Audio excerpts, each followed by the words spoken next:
एक ऐसी गलती जो शायद आप भी कर रहे हैं और जिस वजह से आपकी इच्छा जो है पूरी नहीं हो रही, भगवान आपकी बात नहीं सुन रहे और आपको ऐसा लग रहा है कि जैसे भगवान आपको सुनते ही नहीं है।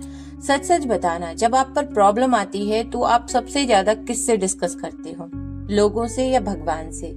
हमारी आदत होती है ना कि जब भी हम समस्याओं में घिरते हैं ना तो सबसे अधिक लोगों को बताते हैं मेरे साथ ये हो रहा है, मेरे साथ ही क्यों हो रहा है, भगवान भी मेरी नहीं सुनते।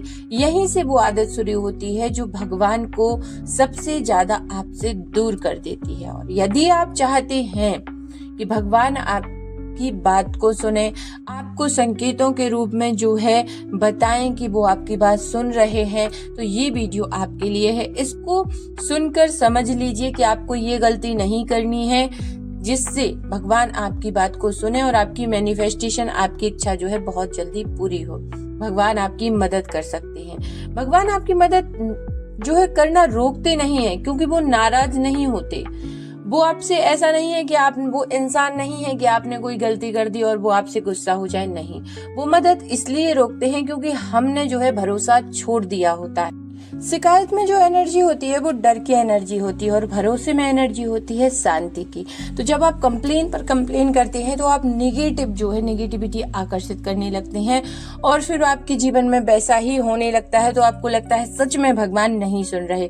लेकिन जब आपको भरोसा होता है, लोगों से शिकायत करना आप कम कर देते हैं और भगवान पर भरोसा रखते हैं कि मेरी ये इच्छा कोई व्यक्ति विशेष नहीं, सिर्फ और सिर्फ भगवान ही पूरा करेंगे, तो भगवान आपकी उस इच्छा को बहुत जल्दी पूरा करते हैं, क्योंकि आपके सबकॉन्शियस को भरोसा हो जाता है और डिवाइन एनर्जी जो है आपकी इच्छा को बहुत जल्दी पूरा करने लगती है। यानी कि भगवान आपकी सुनते हैं। जब आप भरोसा करते हैं तब आपको लगता है कि भगवान आपकी सुन रहे हैं, और जब आप शिकायत करते हैं तब आपको लगेगा कि भगवान आपकी नहीं सुन रहे।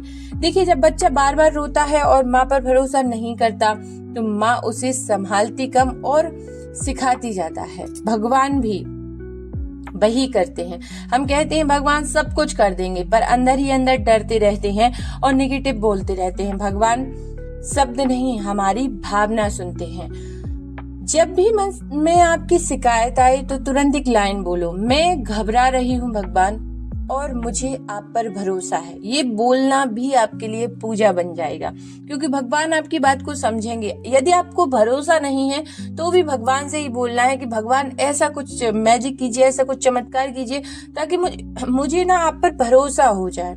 इतना जब आप बोलेंगे, आप देखना कि कुछ ही समय में आपको बहुत पॉजिटिव फील होने लगेगा। ऐसे संकेत आपको मिलने लगेंगे कि जैसे भगवान आपको सुन रहे हो। जब भी मन में शिकायत करने की इच्छा जागे तो भगवान से ही बोलना कि भगवान, मेरा शिकायत करने का मन कर रहा, जो भी हो। इससे आपका फेथ बढ़ेगा, भरोसा बढ़ता जाएगा। याद रखो, जब हम भरोसा रखते हुए रो देते हैं तो भगवान मदद करते हैं बिना बताए, और आपको वो संकेत जो है मिलने लगेंगे कि भगवान आपकी जो है मदद कर रहे हैं।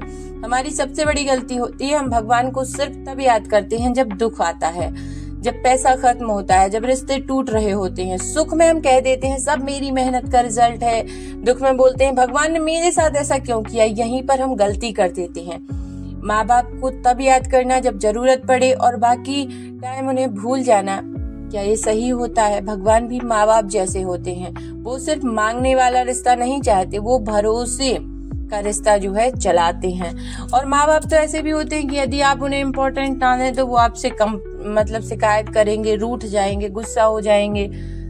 आपको पता चल जाएगा कि मैंने गलती कर दी। तो ऐसे ही भगवान करते हैं। बट माँ बाप आपका कुछ बुरा थोड़ी करेंगे। तो ऐसे ही भगवान होते हैं, वो आपकी ना सुने, आपकी मदद ना करें, ऐसा हो ही नहीं सकता। बस हम ही भरोसा नहीं करते, हम ही लोगों के सामने रोते रहते हैं, हम ही लोगों से शिकायत करते रहते हैं और ना कि भगवान से। आई होप आप समझ गए होंगे कि आपको ये गलती नहीं करनी है और भगवान पर भरोसा रखना है। कमेंट में लिख दीजिए हर हर महादेव।